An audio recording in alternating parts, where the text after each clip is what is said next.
if you're a Mets fan waiting for a superstar signing this offseason, you may want to lower your expectations. In an article written by Jeff Passan this morning, it was made kind of known that the Mets will not be going after Kyle Tucker or Cody Bellinger. And the reason for that is because their contract demands are going to be higher than David Stearns will want to pay. Kyle Tucker has offers of over $400 million, meanwhile Cody Bellinger is seeking a deal higher than 6 years. Now in their pivot from that, the Mets are now targeting mid-tier starting pitchers, including the likes of Nick Martinez, Lucas Giolito, Tyler Mahle, and Walker Buehler. However, when it comes to the offense, the Mets are most likely going to be pivoting to Japanese sluggers Munetaka Murakami and Kazuma Okamoto. So the big question is this pivot a smart calculated move, or is it another panic-driven move by David Stearns where he is avoiding giving out long-term deals to superstar players? Now before I break all this down for you guys in this video, please make sure to leave a like and subscribe to the channel. We're trying to grow this channel to 100 subscribers by Christmas. But now let's get into this video. Take a look at this tweet from Dan Bartels here on X. He says the Mets are among the teams that have been the most aggressive in the mid-tier starting pitcher pursuit per Jeff Passan. Some pitchers of that tier are Chris Bassett, Lucas Giolito, Nick Martinez, Zach Littell, Max Scherzer, Justin Verlander, Tyler Mahle, German Marquez, Walker Buehler, Patrick Corbin, and Michael Lorenzen. Now we do have 3 former Mets on that list in Chris Bassett, Justin Verlander, and Max Scherzer. However, I feel like it's pretty unlikely that either of those 3 do come back to the team. Now as for the rest of those guys, we're going to be focusing on guys like Lucas Giolito, Nick Martinez, Walker Buehler, and Tyler Mahle in this video. And Dan Bartels further added, with the markets for Alex Bregman and Cody Bellinger likely moving out of the Mets' comfort zone, pivoting to the Japanese market for offense, Munetaka Murakami and or Kazuma Okamoto may be in the Mets' best interest. Now, I would have to assume that Cody Bellinger would have been David Stearns' top priority in this free agent market, just because of how good he is defensively, and also when his bat is going, he is a really good bat. And as for Alex Bregman, I, for one, have been saying how I would love the Mets to pick him up and move Brett Beatty to first base, or even trade him away for a elite starting pitcher.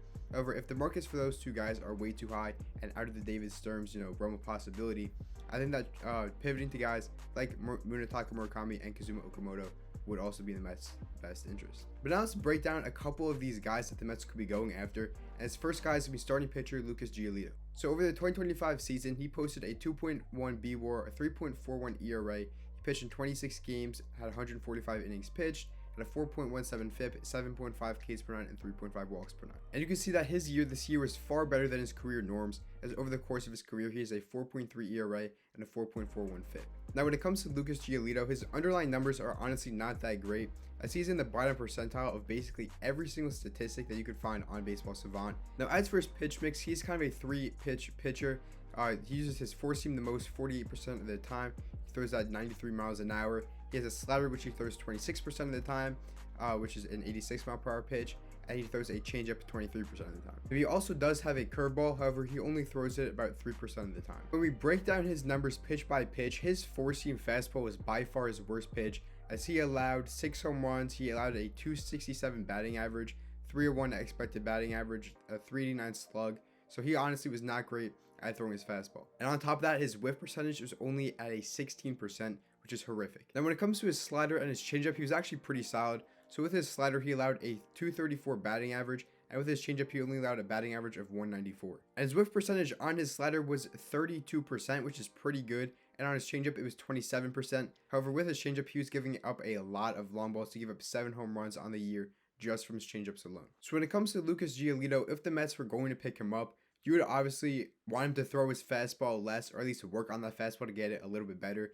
as it has really not been his best pitch in basically his entire career. But now moving on to the next pitcher, we have Nick Martinez, also a starting pitcher. And over the 2025 season, he had a 2.3 B-WAR, a 4.45 ERA. He pitched in 40 games, started 26 of them, had a 4.33 FIP, 6.3 Ks per 9, and 2.3 walks per 9. And you see over the course of his career, he has had a 4.16 ERA and a 4.58 FIP, and his career K per 9s and walks per 9, they're pretty much around his career norms. Then when it comes to Nick Martinez and you look at his Baseball Savant page, you see that his hard hit percentage, his barrel percentage, and his walk percentage were pretty much all towards the top of the league, as well as his average exit velo allowed.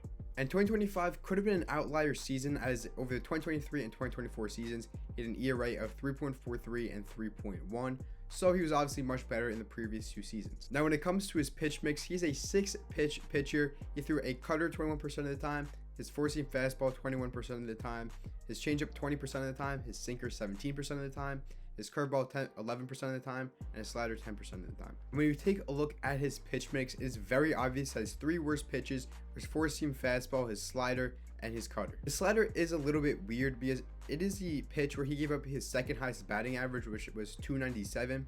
However, his whiff percentage on that pitch was 35%. However, that was also the pitch he threw the least amount, so that whiff percentage could be a little bit inflated. When it comes to his changeup, his sinker, and his curveball, they were all great pitches for him last season. So it kind of feels like if he were just to throw those pitches more, get in the Mets pitching lab, he could be a much better pitcher, the kind of guy that he was in 2023 and 2024. So Mets fans, honestly, when you look at the underlying numbers for Nick Martinez, I am very interested in him. You let me know in the comment section down below, who do you want him on this team? And when it comes to the next pitcher, Tyler Mahle, he had a 2.2 BWAR last year, a 2.18 ERA, but he only pitched in 16 games. He had 86.2 innings pitched and a 3.37 FIP. However, over the course of his career, he has a career 4.07 ERA and a 4.16 FIP with 9.2 Ks per 9. So this year you can see he was obviously a lot better in every asset of the game. Now last year, the reason why he pitched in only 16 games is because he had a right rotator cuff strain, which obviously is not good for pitchers, and especially because in 2023 he did have Tommy John surgery. But when you look at his baseball savant page, and just that short sample size that he did have pitching in those 16 games, his fastball run value and his off-speed run value were all towards the top of the league. And Tyler Mahle is a 4-pitch pitcher in which he threw his 4-seam fastball 50% of the time, his splitter 28% of the time, his cutter 13% of the time, and his slider 10% of the time. And last season, when it came to all of his pitches, he was honestly very good with all of them, but his worst pitch being his cutter, where he gave up a 269 batting average. However, he didn't give up a single home run off that pitch. Now, his whiff percentages were pretty much down compared to his career norms, which is the reason why his Ks per 9 was down this year compared to his career average. And notably, he threw his splitter a lot more last season, and that was the reason for his success. So once again, I'd be very interested in him for the Mets to bring in. Mets fans, you let me know your thoughts in the comment section down below. As for the next pitcher, we have Walker Buehler. And last season, you see he posted a 0 BWAR. He had a 4.93 ERA. He pitched in 26 games, 126 innings pitched.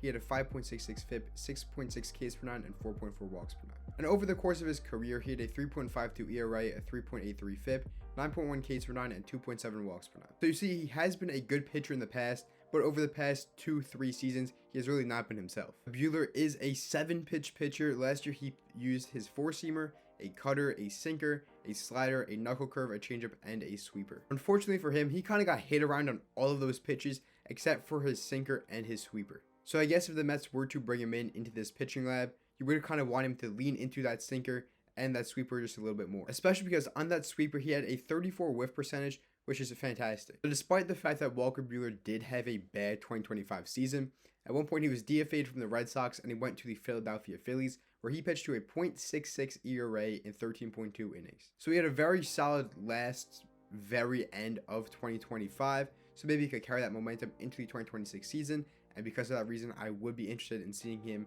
in this Mets starting rotation. Now we're going to be moving on to the bat portion of this video, and like I mentioned earlier in the introduction, the Mets could be out on both Alex Bregman and Cody Bellinger because their markets could be a little bit too high for David Stearns. As Dan Bartel has mentioned, a good pivot option for the Mets would be going into that Japanese slugger kind of conversation and looking after guys like Munetaka Murakami and Kazuma Okamoto.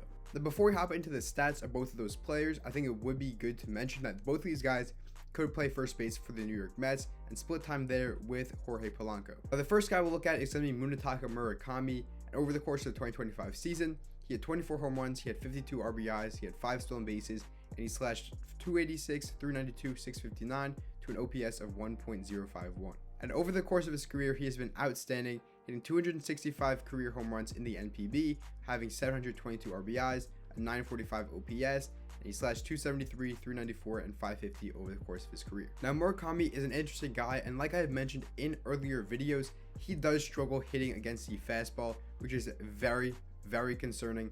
However, he is still a masher of the baseball. He has so much raw power, and as one scout said, he would have a 90 grade power on a scale that goes from 20 to 80, so he would completely break the scale. And he could be a guy like a Kyle Schwarber, where he will have a low batting average, but he will hit bombs for you, and honestly, that's very intriguing to me in New York, especially because we have to replace Pete Alonso, so having that raw power in Munetaka Murakami could help to fill that gap. And now when it comes to Kazuma Okamoto, in the 2025 season, he had 15 home runs, 51 RBI, he had 1 stolen base, he slashed 322, 411, 581 with a 992 OPS.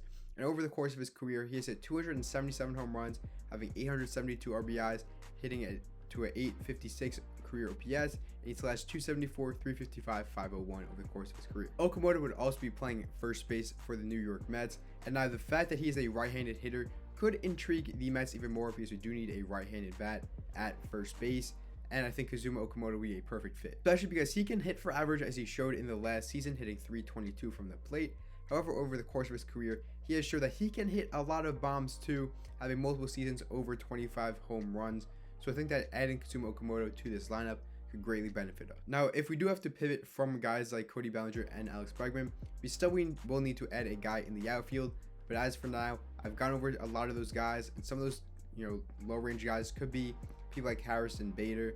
So I'm not going to get my hopes up too much, and I'm not going to be reporting anything until we get further reports on who the Mets could be pivoting to in the outfield. So that's going to do it for this video. The Mets are pivoting from high-end bats in guys like Cody Bellinger and Alex Bregman, and they could be moving their attention to the mid-tier starting pitcher market, as well as shifting their focus from those big bats in Alex Bregman and Cody Bellinger to Japanese bats in Kazuma Okamoto and Munetaka Murakami. Now, Mets fans, are you disappointed with this plan, with this pivot? Because it seems like the Mets are not going to be going after any superstars for this offseason because they do not want to give out big or long-term contracts, which could also make them sway away from trading for a guy like Tariq Skubal or a reliever like Mason Miller from the San Diego Padres. So Mets fans, are you disappointed with this plan, or do you think that David Stearns is smart and not wanting to give out long-term guys to any of these free agents? Let me know in the comment section down below, and I'll see you guys again tomorrow.